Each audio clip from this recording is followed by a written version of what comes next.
Jai Hind, Namaste, hello and a very warm welcome to UPSC for everyone. My name is Abhinav and in this video we'll be discussing the Hindu and Indian Express for the date 19th of October 2020.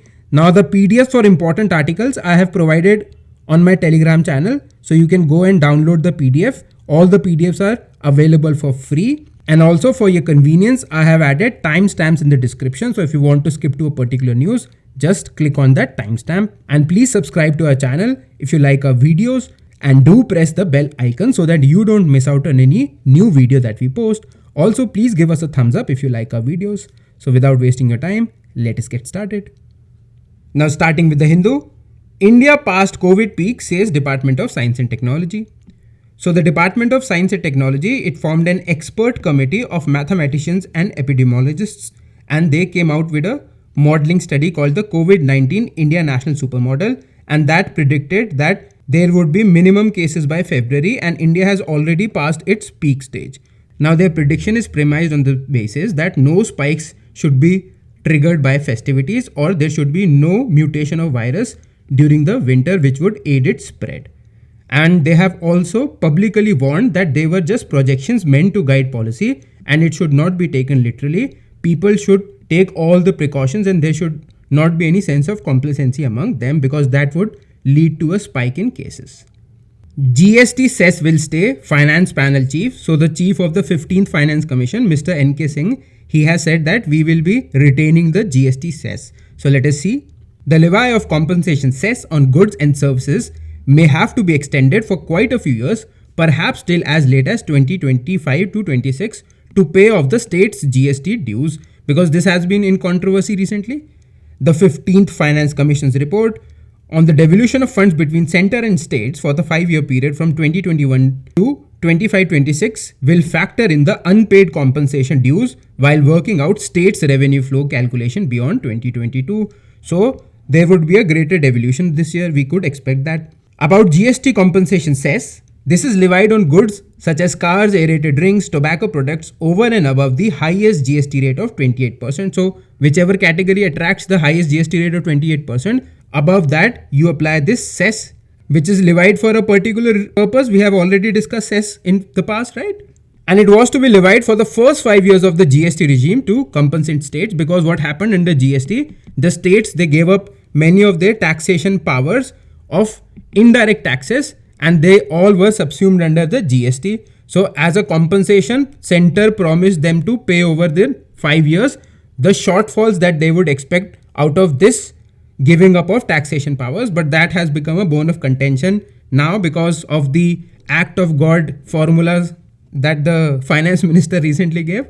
So that has become a controversy. So to solve it, now this finance commission is saying that over the next 5 years, we would be taking into consideration these shortfalls. The GST Council has decided to extend the levy beyond that period to meet shortfalls in accruals this year. Now about finance commission, some part I will be telling you here and rest you can read in the PDF, because then this will make the video very, very long. So I'll keep it short, right? So it is a constitutional body which gives the method and formula for distributing the tax proceeds between center and states and between the states on the basis of constitutional arrangements and the present requirements. It is formulated by the President under Article 280 every 5 years, and under Article 281, the President causes the reports to be laid before both the Houses of Parliament along with an action taken report, right? That what the government did. The recommendations of the Finance Commission are not mandatory for Government of India. They have the option whether to follow it or not. Now, what is the composition of Finance Commission? There is one chairman who has experience in public affairs and 4 members. Parliament determines the qualification and selection methods, right?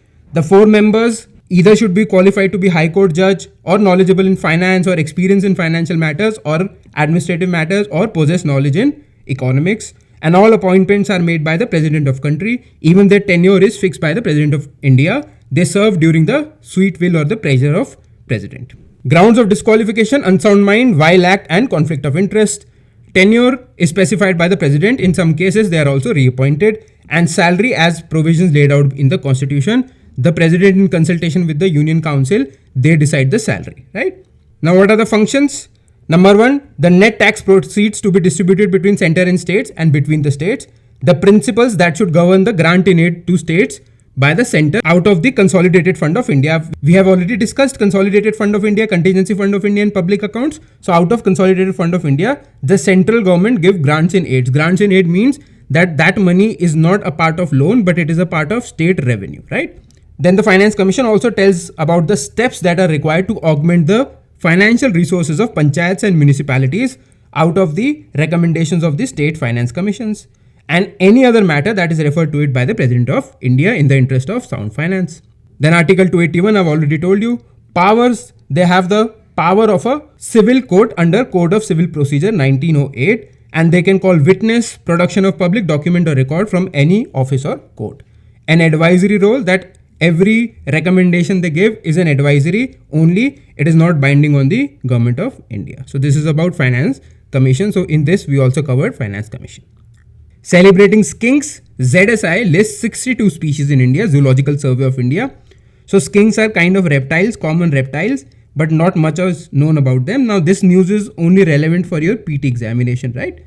So ZSI reveals that India is home to 62 species of skinks and say that 57% of all skinks found in India are endemic to this region. They are common reptiles and have prominent role in maintaining ecosystems, but not much is known about their breeding habits and ecology because of identification of species can be confusing because they all look alike. So this is all about this. Then the Raj Bhavan's new role taking center stage. So this is a political editorial because this person, Harsh Khare, and there are some 2-3 like him who just try to push their narrative. So I'm not going to discuss what he says.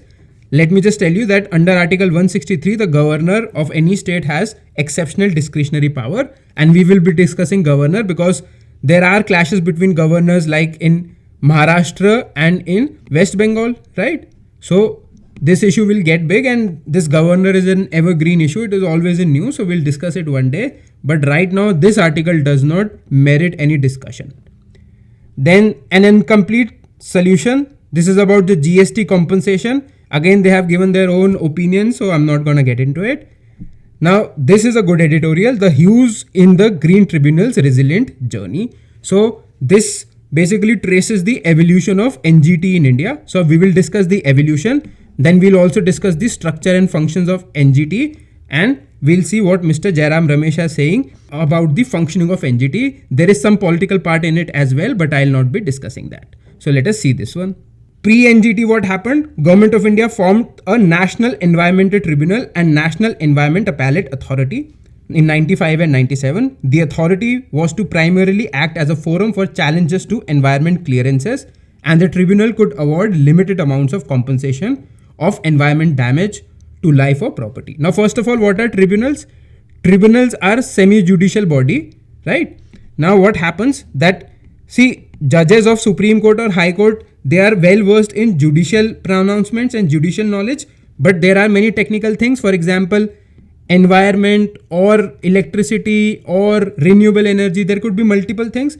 Judges are supposed to know it all, but they have limited space and limited scope. So to ease the burden on the judiciary and to ensure speedy trials, a system of tribunal has been evolved. There are multiple tribunals, Armed Forces Tribunal, then there is a Central Administrative Tribunal, and then there is National Green Tribunal, among others. So what happens that specific technical cases related to specific fields are initiated in tribunals, and after the tribunal pronounces its decision, it can be challenged. In some cases, it can be challenged in the Supreme Court, but that depends on the discretion of Supreme Court whether it accepts that challenge or not, right? So this is about the National Green Tribunal because it was established in 2010.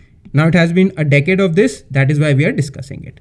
Now there were also some suggestions by the court. For example, MC Mehta case, very important case in the field of environmentalism in India, right? So the Chief Justice of India then, Justice P.N. Bhagwati, he is a very important judge. He is known as an activist judge. Under him, there was also the PIL system that evolved, right? So he suggested that it is desirable to set up environmental courts on regional basis with one professional judge and 2 experts, domain experts. Then there should be a right of appeal in Supreme Court against this award of this tribunal. Then similar observation was made by Supreme Court in 1999 in AP Pollution Control Board. This is also a seminal case, and they also said that there should be a tribunal of combination of judges and technical experts and appeal in the Supreme Court from Environmental Court. So this was the idea of NGT, that a tribunal staffed with judges and environmental experts empowered to hear these issues so that burden on high courts and Supreme Courts could be reduced. The quality of time spent on those issues could also be increased. Unlike Supreme Court, the tribunal could have benches in various states, thereby increasing access to all citizens, and hence the idea of NGT was born.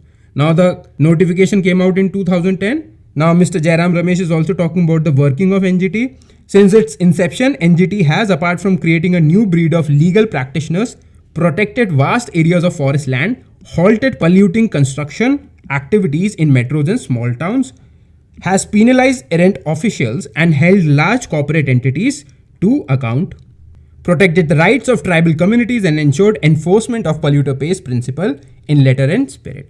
And in this endeavor, it has been assisted by brilliant practitioners from many fields and young councils who are passionate and dedicated towards the protection of environment. Now about NGT, it is a specialized body formed in 2010 to specifically deal with cases related to environment. When India established NGT, it became the third country in the world after Australia and New Zealand to have such a tribunal. NGT is mandated to make disposal of applications or appeals within 6 months. And it has 5 places of sitting. New Delhi is the principal place, then Bhopal, Pune, Kolkata, Chennai. Now talking about the structure, it comprises of a chairman, judicial members and expert members. Apart from chairman, it could have at least 10 and maximum 20 full-time judicial and expert members. Along with it, it can also have some part-time members. They hold office for 5 years and are not eligible for reappointment. See, in case of Finance Commission, we discussed, they can be reappointed, but in case of NGT, they cannot be reappointed. The chairperson is appointed by the central government in consultation with Chief Justice of India, and more often than not, he is a retired judge of Supreme Court. And for other judicial and expert members, a selection committee is formed by the central government. Now, powers and jurisdiction, it also has jurisdiction over all civil cases involving substantial question relating to environment. It also has appellate jurisdiction to hear appeal as a court, tribunal. So from a lower court, there could be appeal to the NGT. It is not bound by the procedure laid down in the Code of Civil Procedure 1908. If you remember, we just discussed Finance Commission. It is bound by the Code of Civil Procedure, but this is not bound by it. It follows the principles of natural justice. And any order, decision, award that it shall pass, it shall apply to principles of sustainable development, the precautionary principle and polluter pays principle. So these are the cornerstones of its decisions or judgments: principles of sustainable development, precautionary principle and polluter pays principle. Now NGT, what all can it provide? Relief and compensation, restitution of damaged property, restitution of environment of particular areas. And the award is executable as a decree of civil court. Appeal against NGT lies to the Supreme Court within 90 days from the date of communication, and it also has procedure for penalty of non-compliance, imprisonment up to 3 years, fine up to rupees 10 crore or both. Now NGT deals with the civil cases under the 7 laws related to environment. These are the 7 laws. So you can read them in the PDF. No great escape. So if you remember, in the past 2-3 days, we have discussed 2 reports. One is the Global Hunger Index, right? And the other was by International Food Policy Research Institute, which said that 76% of people in rural India cannot afford a proper meal, right? So now this one is giving us some insights into what those news could mean, and it also tells us about the role of PDS, right? So let us look at it. Now, first of all, it gives us a background about the GHI report that India ranks 94. Sorry, this is misprinted, 94 out of 107, right? Now, these international indices, they are criticized on some grounds like flawed method of choosing wrong weights and not including genetics and social determinants. So this could be right to an extent, but this article is saying that evidence even from the National Family Health Survey round 4 2015-16 is not very different. It states that under 5 stunting from chronic undernourishment stood at 38% and wasting as a result of acute lack of nutrition at 21%. And though it was a drop of about 10% from a previous decade, this could have been far better given the steady economic prosperity in our country. So it says that the GHI measure is a reminder that much more needs to be done to bring the true benefits of National Food Security Act to the unreached, not merely as hunger mitigation through cereals, but as nourishment through diverse diet that includes fat, proteins and micronutrients. So I told you there are two things. One is nourishment, which is about the quantity. Then there is a nutrition. Nutrition is about the quality of your food, right? Now, unfortunately, in our country, we just focus on calories, that you should get this many calories, but there is less focus on the macro and micro components. Macro components being fat, protein, and carbohydrates, and micro being your various vitamins and minerals. So this is the problem in India, that there is focus only on calories, but not on nutrition and diet diversity. Now here, this editorial talks about the role of PDS, that of late the focus of PDS has been on checking fraud, but in that process it deprives the disabled and elderly from getting benefits because it insists on biometric verification. Now it says that strengthening the PDS with focus on women's health would lead to healthier pregnancies and stronger supplemental nutrition under ICDS scheme. If you remember, we have discussed ICDS scheme 6 months to 6 years, right? And for both children and pregnant and lactating women, to give children a better chance at all-round development. Now what is the conclusion? That the importance of sustained immediate intervention is further understood by recent findings of International Food Policy Research Institution, which said that 3 out of 4 rural Indians cannot afford a balanced, nutritious diet. So the right to food, because National Food Security Act follows a right-based approach, so it gives the right to food, but a right to food would be meaningless if it leaves a large section of Indians hungry, stunted and wasted. So you could solve hunger. For example, you are giving them just the cereals, but that leads to other problems like stunting, wasting and malnourishment. So there needs to be both nourishment and nutrition and a proper balance of both in a sound diet system, which could be affordable by all. And if you remember, yesterday we also discussed Thalinomics in the same article about the International Food Policy Research Institute report, right? Still awaiting police reforms. This is a very, very important topic. It is in your GS paper 2 and the topic itself is called police reforms. So we'll see here. This is written by Mr. MP Nathaniel, a retired IPS officer. So he has told us about the evolution of this whole process of police reforms. He starts with the National Police Commission. Then we'll talk about the Prakash Singh case, the judgment that came out in 2006, the 7 pillars of that judgment. Then we'll also see the state of implementation of that judgment, and we'll also discuss why states are hesitant in full police reform. So let us begin. Still awaiting police reforms. The first serious attempt was National Police Commission 1977. Between 79 and 81, it submitted 8 reports to Ministry of Home Affairs. 7 of these were circulated to states in 83. Those reports, they basically criticized the political intervention in the police functioning. So in a subtle manner, a signal was sent.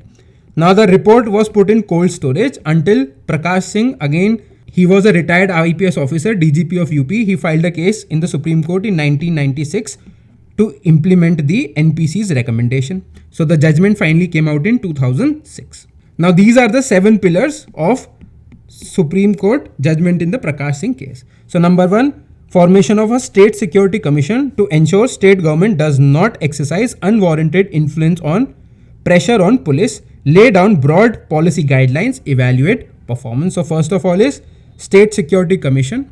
Second is police establishment board to decide on transfer, posting, promotions and service related matters of deputy superintendent and below. Recommend posting and transfer above the rank of deputy superintendent. Because above the rank of deputy superintendent, you come into group B service or group A service or all India service. So then you follow the different guidelines under DOPT. DGP appointment through merit based transparent process, minimum 2-year tenure. So under this process, the names from the state are sent to UPSC, 3 names or 4 names, then UPSC filters those names and give the state some choice, and then state has to take a decision on that. Then other police officers on operational duties, including SPs in districts and station house officers in charge of police stations with minimum tenure of 2 years. So DGP would also have a minimum tenure of 2 years, and officers on the rank of SHO and above, and those officers who are on operational duties, they would also have a minimum tenure of 2 years. Separation of investigation and law and order functions. This is very, very important, because if you see in police abroad, they don't have anything like IPS. Or what happens, you start from the lowest levels, and through your work you progress in your career, you become a detective and whatnot. So there is a division, clear demarcation. One is law and order police, other is the investigative police. Now what happens in India, the same police is doing the twin functions of law and order and investigation. So what happens, both of these functions suffer. Then there should be a police complaints authority at state level to inquire into public complaints against Deputy SPN above in cases of serious misconduct, including custodial death, grievous hurt or rape in custody, and at district level to inquire about public complaints against police personnel below Deputy SP in cases of serious misconduct. So sixth pillar is Police Complaints Authority, and the seventh is National Security Commission at union level to prepare a panel for selection and placement of chiefs of central police organizations. Again, minimum 2-year tenure. So minimum 2-year tenure for DGP, then for all the police officers who are on operational duties, and the chiefs of central police organizations. Now this is a figure. This tells us about the state of implementation. If you see, only 2 states have partially complied with Supreme Court directives on police reforms. All states except 2, Andhra Pradesh and Arunachal Pradesh, are non-compliant. So you could use this. This is just a graphical representation, and they have told that which state has implemented how many directives. 7 states, the most fully compliant with the 3rd directive on minimum tenure of Inspector General of Police and other officers. So this is the most they could do. Rest they are not ready to do. Now we'll find out why they are not ready. The problem now, you can read this, nothing to explain here. And it is the same thing that I explained just above. That picture was not clear. That is why I have put it like this as well. So you could read it in the PDF. Now it also mandated a new police act. You know that police is a state subject, right? Law and order. So it would be a model police act which center would make, and then states would apply them or implement them as per their own choice. Now talking about the state of implementation of all the states, we've already discussed that constituted the State Security Commission. Only Andhra Pradesh and Karnataka have made State Security Commission recommendations binding. Why? Because they fear, see, for politicians, police is a very, very important tool to carry out their functions. So if they lose control over police, and how do they control police? Through transfers, promotions, postings, right? So if they are not able to do that, then they lose the power. So that is why most of the states are reluctant in formulating SSC. And out of the states who have constituted an SSC, only Andhra and Karnataka has made the recommendations binding. It should be 7. So only 7 states provided a minimum tenure of 2 years to the DGP. Many states have not implemented a single directive of Supreme Court. Now why not implemented? It would upset the apple cart of politicians and bureaucrats, some of whom are known to be corrupt and mired in crimes. According to a report by ADR, there were 1580 MPs and MLAs facing criminal charges. Therein lies the crux of the matter. The one diktat that hurt the most is setting up the State Security Commission in each state, which would divest the political leaders of unbridled power that they wield at present. So this is about the police reforms. We saw the Prakash Singh judgment, we saw the National Police Commission, and then we saw why they are not ready to implement, and we also saw how many states have implemented and what provisions are they implementing, right? Women soldiers check drug smuggling through LOC. So you can use this in paper 1, women empowerment, and also paper 3, the security, internal security and drug trafficking. So basically what used to happen, that in the LOC region, drug trafficking was very, very high. Most of the carriers, they became women, and the army personnel and the police personnel, they could not frisk them. So special women officers and soldiers have been sent there, and now they are conducting their operations beautifully, and they have enabled seizure of a huge cache over the past 1 year. So 2 major recoveries since when they were deployed at Sadhna Pass and at altitude of 10,000 feet. So this is what this is saying. So you can read it, right? China passes law to safeguard national security sensitive tech. So let us see. It allows Beijing to take reciprocal measures against countries that abuse export control and threat to national security. Basically, it is targeted against USA, which has been targeting Chinese tech companies. Technical data related to items covered will also be subject to export controls. This adds to China's regulatory toolkit which also involves a restricted catalog of tech exports and unreliable entity list. This gives Beijing more room to hit back in Trump's war against Chinese tech firms, and this will apply to civilian, military, and nuclear products, as well as goods, technologies, and services related to national security. And even foreigners could be held accountable or held guilty under this. Now, it is not up to China to go to their countries and arrest them. Only with the countries they have good relations, they can extradite criminals, but for rest of the countries, they cannot. So again, a new Chinese law. Now, just some headlines. Armenia, Azerbaijan report truce violations. So they signed a truce and within hours there were violations. Thousands rally in Paris to pay tribute to beheaded teacher. Patty was killed for showing cartoons of Prophet Muhammad. So a teacher in Paris showed the students in the class the cartoons that were published in Charlie Hebdo, and one of the students took offense and whatnot, and then they killed this teacher. Now in France there is a great churning because the president has also come out and said that Islam in France would have to adapt to French culture, not the other way around. And it is not so uncommon because every major country has its own version of Islam. For example, Saudi Arabia, it has its own version of Islam, and so do others. So Macron said, number one, freedom of expression applies to everyone, not just minority community, but also majority community. So you cannot go for blanket ban in name of, not offending anyone. And this is not the behavior that could run. So we would see some churning in Europe in coming days. So we'll discuss this later if it becomes something big. But the stand of the French president has been really impressive in all of this. Then Iran hails lifting of UN arms embargo. So because of its nuclear program, there was an embargo, but under the 2015 deal, P5+1 plus Iran deal that happened, the embargo was supposed to be lifted, and now the process has started. Now Iran can basically buy weapons from Russia and other countries. Now USA tried to ensure that this embargo does not lift, but it could not. So Iran is hailing it as its own diplomatic victory. Again, Thai protesters continue for fourth day. We have discussed about Thailand. Then Israel and Bahrain to formalize diplomatic ties. We have discussed this whole issue in detail, so I'm not getting into it. Now let us move to Indian Express. India went past peak in September. COVID may run its course by February panel. We have discussed this, so nothing new here. EdTech firms corner almost 110 million bracket funds post-COVID. So one part I'll be discussing, the other you read it from the paper because there is so much, and these are some facts, okay? So among the 8 funding rounds of 100 million and above in Indian startups during April-September, 5 involved companies like Byju's, Vedantu, Unacademy and Eurydice. According to data source from Venture Intelligence, 1/3 of 1.5 billion raised in these 8 investments round was by Byju's. Now according to Brand Equity Foundation, there are more than 250 million students that are going to school, and there's a huge demand supply gap. So this is where the online platforms come in, and the increasing internet penetration and push towards online education because of COVID, the ed tech companies are expected to grow. Now according to TRAI, India has 734.19 million internet users as of March 2020, and Cisco says that there would be 900 million users by 2023. So there is a very, very big scope. These companies that are getting the funds, they are using that bulk of the fund for inorganic expansion or marketing. Marketing, you see, Byju is sponsoring IPL, and inorganic expansion means that they are acquiring smaller startups. For example, White Hat Junior, it was acquired by Byju's, right? So there are many acquisitions that are taking place by these edtech companies.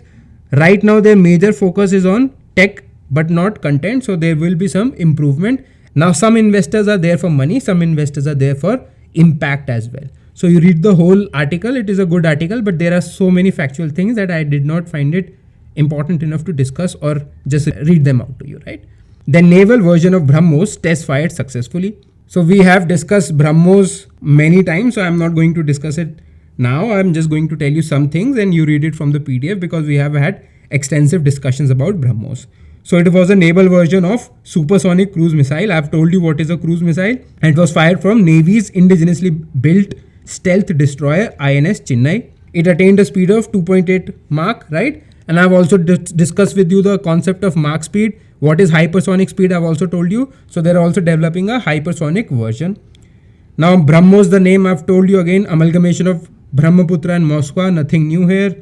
Now, this missile, this supersonic cruise missile can be launched from submarine, ship, aircraft and land platforms. So we have achieved this capability, and it is also nuclear capable.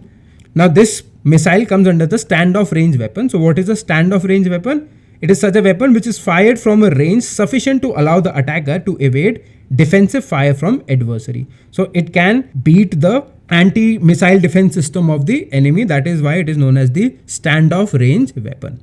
Now, India has been recently test firing many missiles with the eye on China. We've discussed all of this. Surface to surface supersonic BrahMos, then anti-radiation missile Rudram 1. We discussed in detail what is Rudram 1, right? Then also successfully test fired laser guided anti-tank guided missile and nuclear capable hypersonic missile Shaurya. This laser guided is Nag, and then there is Shaurya. So we have been doing that. And BrahMos missile can also be launched from Sukhoi MKI fighter. We discussed this recently only. India has already deployed a sizable number of original BrahMos missile and other key assets in several strategic locations along the de facto border with China in Ladakh and Arunachal Pradesh. So we are prepared, and again we are sending them a message that we conduct real tests, not TikTok videos, right? Then territory row snowballs into violence at Mizo-Assam border. So I'm not discussing it. There's nothing to discuss here. So you can read. I've already told you that there are many complexities in the northeastern region. So this is a result of that only. Nothing to discuss here. Then all the useless editorials. So I'm not going to get into any of them. Especially this one. This is a sort of a PR exercise from UP government. So they have given some figures about their record in women's safety. If you are interested, you can read that. Then why Delhi air pollution rises in October. We have discussed it almost 5-6 times. So you could just read it. Nothing new for me to tell you here. So that is why I'm not discussing it. Then we discussed this, right? UN arms embargo, we have discussed. Thousands defy protest. Again, we have discussed. Israel sends treaty delegation to Bahrain with Trump aides, discussed. Now there is again good news about economy. Strong demand for blue collar workers, full-time jobs on offer. So this is a report by private sector. Business activity may not have recovered to pre-pandemic levels, but at 0.5 million openings for blue collar workers in July-September period, reasonably strong. And out of this, 80% are demands for permanent job, right? Experts say that it is likely that 2020 could end up with 1.4 million vacancies being filled. Data sourced from Better Place, a technology platform for managing the life cycle of informal and semi-formal workforce. So this is focusing on informal and semi-formal workforce. The good news is that nearly 80% of the jobs on offer are full-time employment. So again, a good news about green shoots in economy. Then another news, high incidence of NPAs hinder monetary policy transmission. So this is a report, a working report by RBI officials. So they said that when there is high NPA in the market, then it becomes tough for monetary policy transmission. Now, what is monetary policy transmission?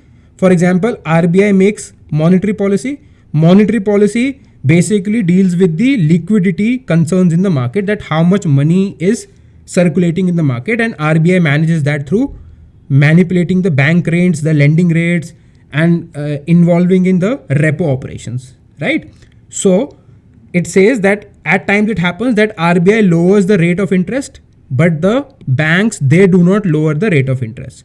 So this is called monetary policy transmission, that the decision that RBI takes is also benefiting the end consumer. But because of NPAs, the banks, they try to make up for their losses by not transmitting the lower lending rates to the borrowers. And in this process, they hope to make some profit. So this NPA is hindering monetary policy transmission. When that happens, it basically renders RBI measures useless. So this is what this report is saying. And they are also saying that there is a need for infusion of capital into the banks. So folks, that is all for this video. Thank you for watching. If you like our videos, please subscribe to our channel. Also press the bell icon so that you don't miss out on any new videos. And please give us a thumbs up if you liked our videos. Also, connect with us on our Instagram page, UPSC for Everyone. And please connect with us on our Telegram page, where you can access the PDFs of the videos that I'll be posting daily, right? So see you next time. Till then, stay happy, stay safe, and have a great day. Namaste and Jai Hind.